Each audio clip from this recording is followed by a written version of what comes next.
Teman-teman yang dirahmati Allah Subhanahu wa taala, di ayat kedua surat Al-Ankabut Allah menyampaikan sebuah sindiran.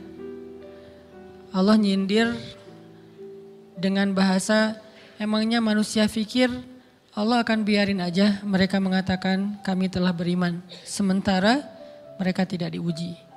Ini Allah lagi menyindir orang-orang yang selama ini berputus asa setelah beriman. Berputus asa setelah berhijrah. Berputus asa dan mengeluh setelah bertaubat. Allah lagi nyindir mereka nih. Seolah-olah Allah bilang, kenapa setelah kalian beriman malah kalian masih berkeluh kesah?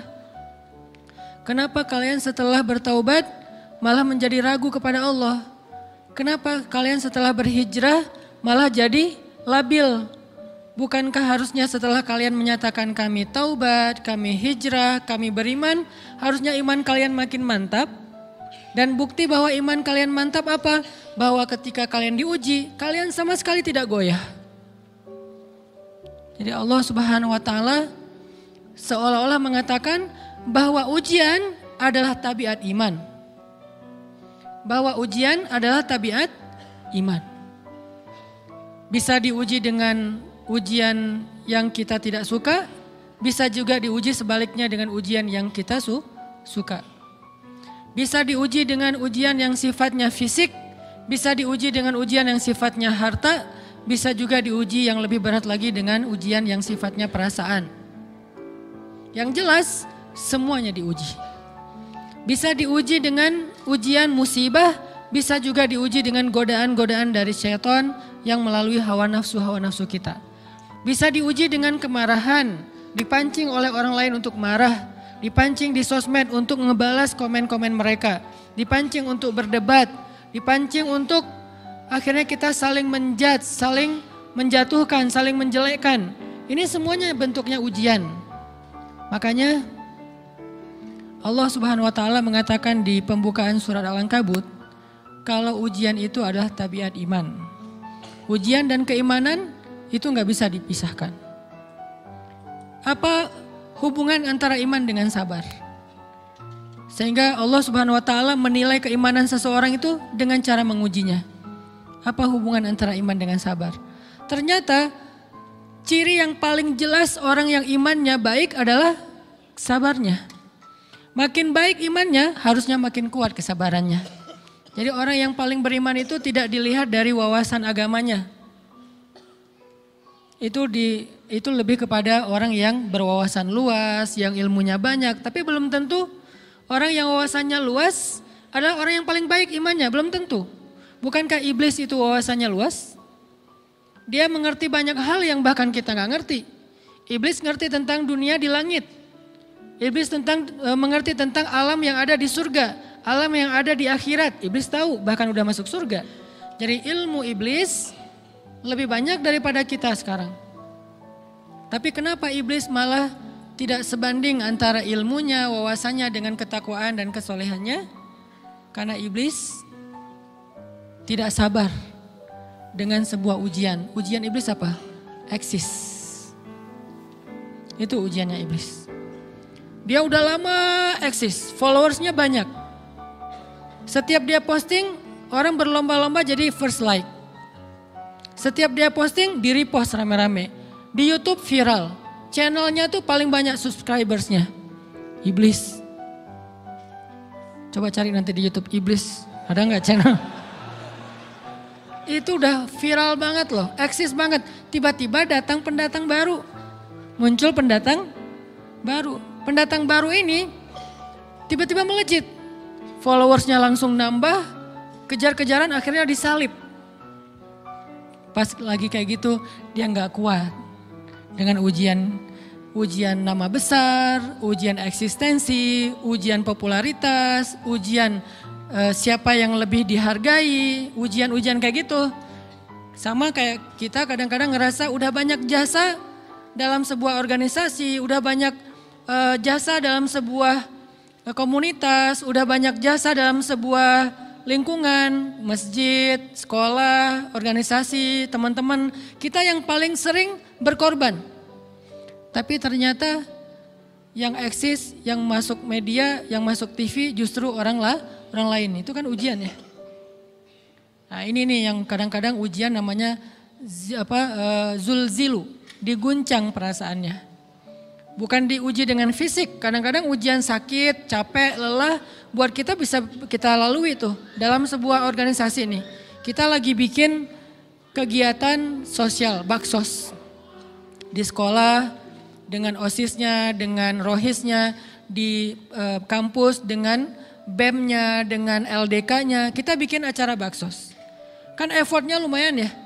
Kita begadang untuk meeting, kita survei lapangan, kita kerja malah tidur sehari cuma 1,5 jam, 2 jam.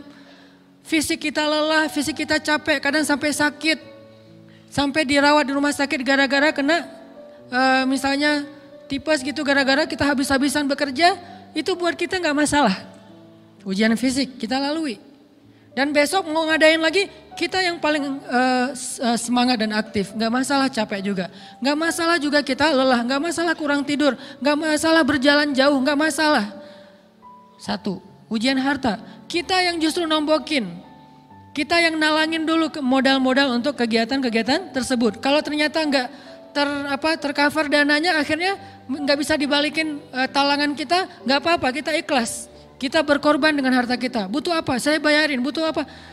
Kita lewatin ujian harta. Tapi begitu ujian perasaan, kita udah capek, lelah, kurang tidur, nombokin, nalangin habis-habisan. Ternyata teman kita yang jadi ketua panitia ada kadang cuman masalah itu doang. Atau dia yang jadi PR-nya. Yang namanya PR ketika diliput oleh media kan dia yang muncul mukanya kan. Akhirnya diundang oleh misalnya hitam putih lah atau apalah. Kok dia yang muncul di sana? Atau diundang berdua tapi sampai di sana dia yang banyak ngomong, kita diam aja.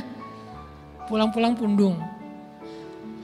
Begitu besok mau ngadain lagi udah gak mau terlibat.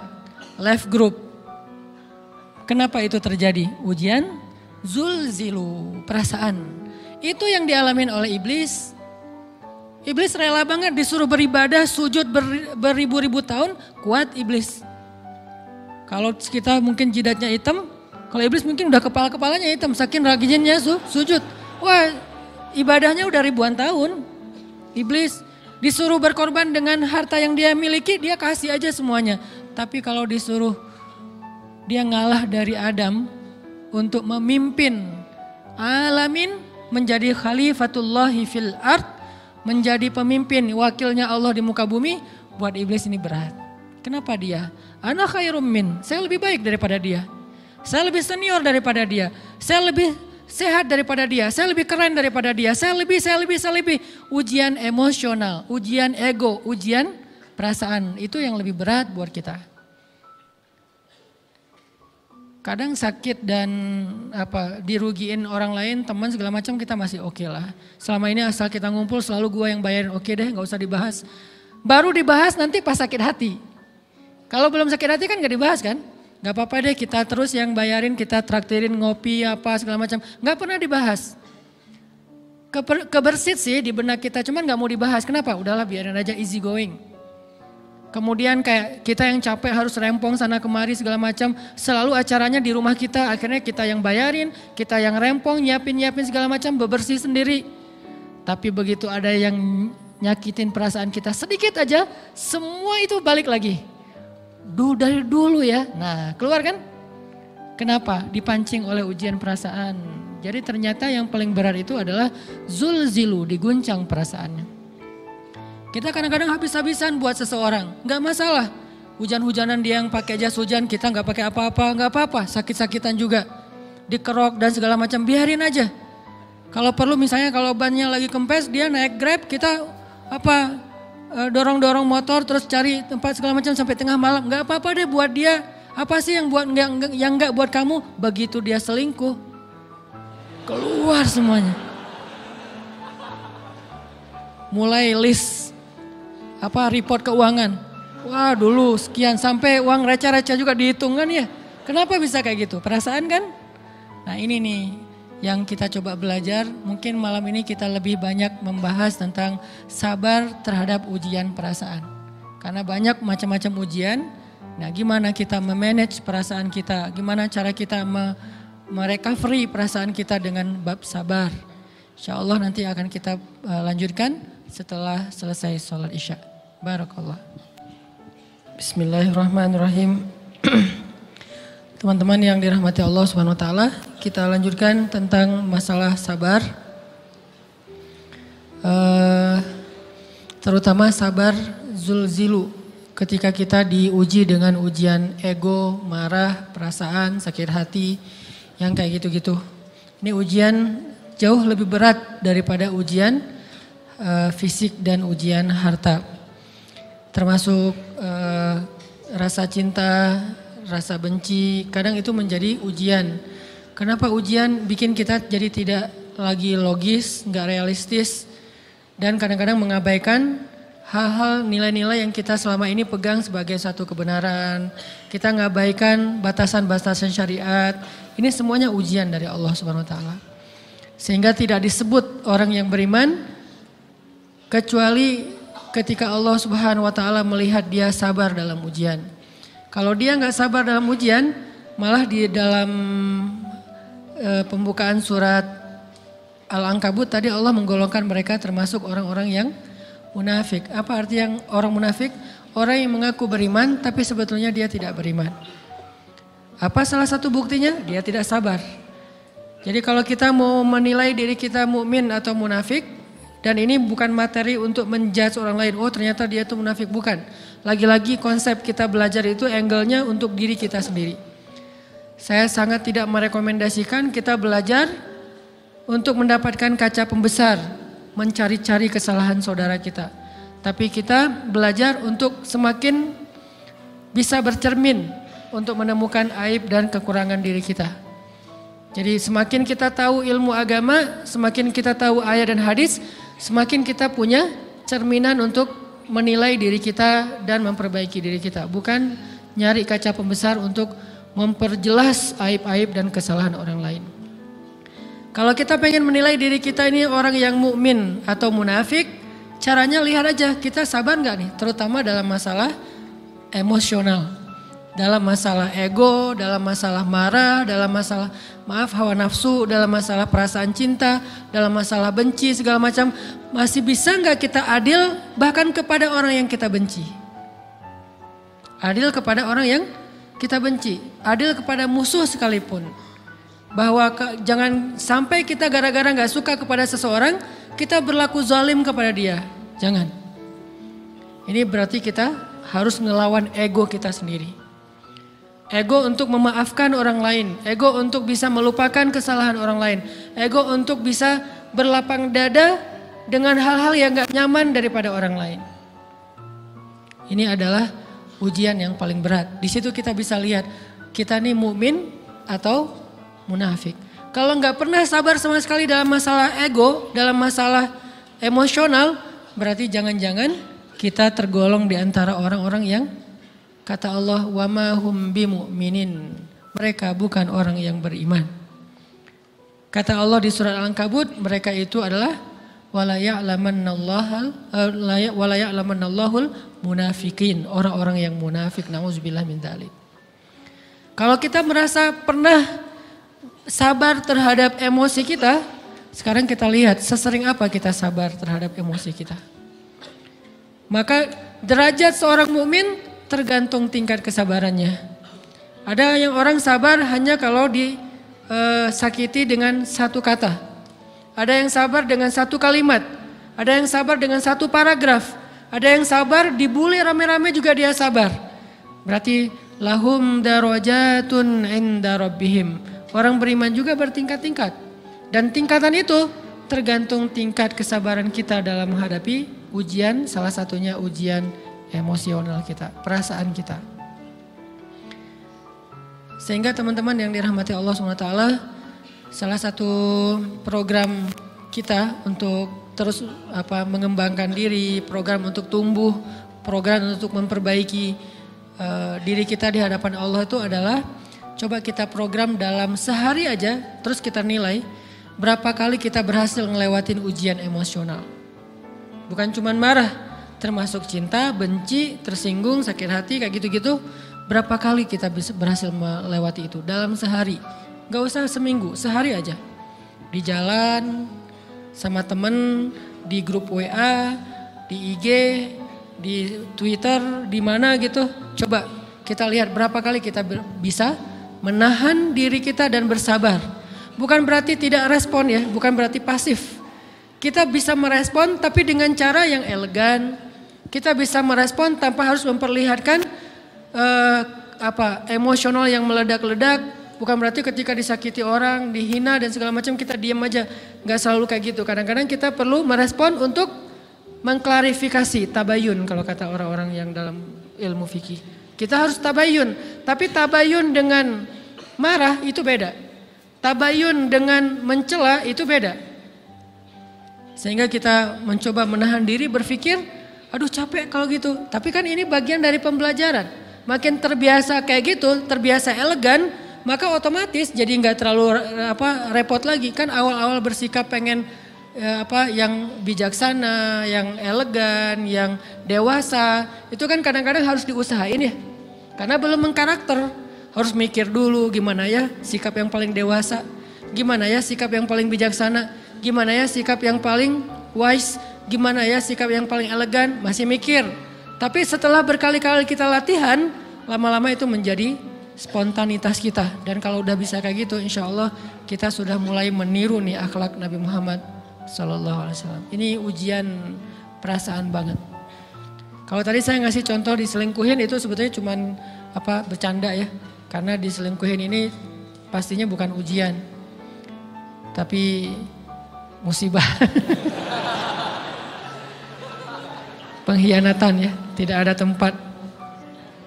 Gimana kita ngelawan perasaan kita kalau lagi kayak gitu? Gimana kita ngelawan perasaan kita kalau lagi diuji? Gimana cara kita bersabar? Karena iman dan sabar itu bisa dibilang satu paket. Gak disebut orang beriman kalau gak sabar. Dan insya Allah orang yang sabar itu adalah ciri-ciri orang beriman. Gak mungkin disebut orang beriman kalau gak sabar. Kita pikir memang iman itu hanya ucapan. Kalau iman itu cuma ucapan, inna sholati wa nusuki wa mahyaya wa mamati lillahi rabbil alamin, gampang. Kalau iman itu cuma ucapan, hasbiyallah wa ni'mal wakil, gampang. Kalau iman itu cuma ucapan, la haula wa la quwata illa billah, gampang. Kalau iman itu cuma ucapan, iyyaka na'budu wa iyyaka nasta'in, gampang. Tapi Allah mengatakan, wa ma hum bimu'minin. Ahasiban nasu ayyutraku ayyakulu amanna wa hum la yuftanun. Emangnya cukup dengan hanya mengatakan kami telah beriman lalu tidak diuji? Ternyata iman adalah sabar dalam ujian.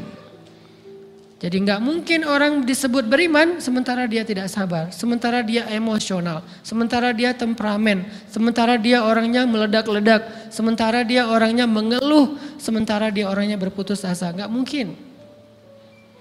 Karena ulama mengatakan la tayasu. La tayasu, jangan berputus asa. Fa innal ya's laisa min akhlaqil muslim atau mukmin. Karena sesungguhnya keputusasaan bukan di antara akhlak orang yang beriman. Orang yang beriman itu tidak pernah berputus asa.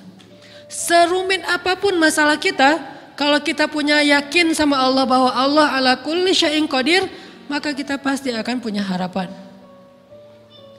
Kalau kita yakin bahwa Allahu Akbar, sebesar apapun masalah kita, Allah lebih besar daripada masalah kita kan? Bukankah kita mendengar Allahu Akbar, Allahu Akbar. Ada gitu yang lebih besar daripada Allah?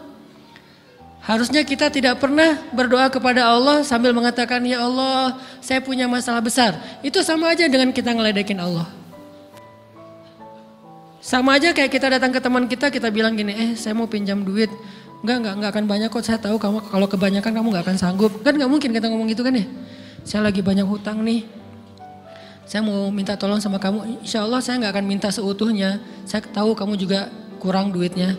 Saya minta dikit-dikit aja lah. Kan enggak gitu kan cara kita minta tolong. Sama aja kita doa, ya Allah saya punya masalah besar. Ngomong ke Allah punya masalah besar. Kalau kita ngomong ke manusia kayak gitu wajar, tapi ke Allah, ya Allah saya punya masalah kecil nih. Apa? Ada hutang sedikit, berapa? 100 M. Allah kan ghaniyun, maha kaya, jadi jangan pernah mengatakan 100 M itu besar di hadapan Allah. Kita ngeremehin Allah banget. Bukankah Allah maha kaya? Jangan pernah mengatakan bahwa musibah kita, ditinggalkan orang yang kita cintai, dibully seluruh dunia, itu besar di hadapan Allah. Bukankah Allah cukup buat kamu, kata kamu? Inna sholati wa nusuki wa mahyaya hasbi Allah ni'mal wakil. Jadi Allahu Akbar. Sehingga kalau kita berdoa, ya Allah saya punya sedikit masalah. Bukankah Umar pernah mengatakan, ya nafsi, idza daqat alaikid dunya, fala taquli ya Rabbi indi hammun kabir, faquli ya hammun indi rabbun kabir. Wahai jiwaku, kalau kamu merasakan kesempitan, kegalauan, bingung, sakit, jangan pernah kamu mengatakan ya Rabbi saya punya masalah besar. Tapi katakanlah wahai masalah saya punya Rabb yang maha besar.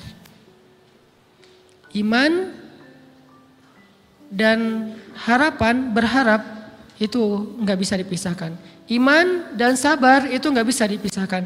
Iman dan berserah diri atau menyerahkan urusannya, tawakul atau kita nyebutnya tawakal, nggak bisa dipisahkan. Bagaimana kita mau menyebut diri kita mukmin sementara kita nggak sabar ketika diuji dengan perasaan? Alhamdulillah kalau kita selama ini masih bersabar dengan ujian fisik. Ujian fisik yang setiap hari kita alamin apa? Lelah, capek, pulang kerja, pulang sekolah, pulang dari kampus, ngaji. Capek kan? Belum lagi macet-macetan, belum mandi pula. Dari tadi pagi, dari semalam kurang tidur, dan segala macam. Lelah, capek, ngantuk. Kadang-kadang sampai drop kesehatan kita. Kita bisa lalui itu, gak apa-apa capek-capek juga, yang penting saya pengen belajar. Jalan nih jauh-jauh, ada yang dari Sumedang, ada yang dari Lembang, ada yang dari Banjaran, dari mana-mana datang pengen ngaji. Jarak jauh gak apa-apa, macet gak apa-apa, lelah gak apa-apa, habis duit gak masalah. Tapi sampai di sini kesenggol dikit aja sama teman kita, dalam ucapan mungkin, dalam ekspresi kadang-kadang kita senyumin gak dibalas senyum, atau mungkin hal-hal sepele.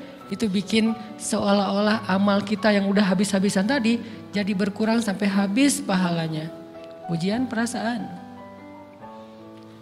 Kadang-kadang datang ke sini nggak ada rasa tidak nyaman sedikit mungkin dengan teman kita atau dengan orang yang di sebelah kita.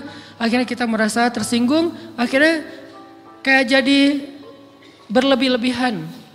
Di tangga, di pintu, pas keluar, di tempat wudhu, di mana. Hal sepele sebetulnya, tapi mengganggunya bukan fisik kita. Yang terganggu bukan harta kita, tapi yang terganggu perasaan kita nih, rasa nyaman kita yang terganggu. Seolah-olah hilang semuanya. Jadi gak berarti, ini namanya ujian teman-teman. Mudah-mudahan kita bisa istiqomah dalam masalah perasaan ini.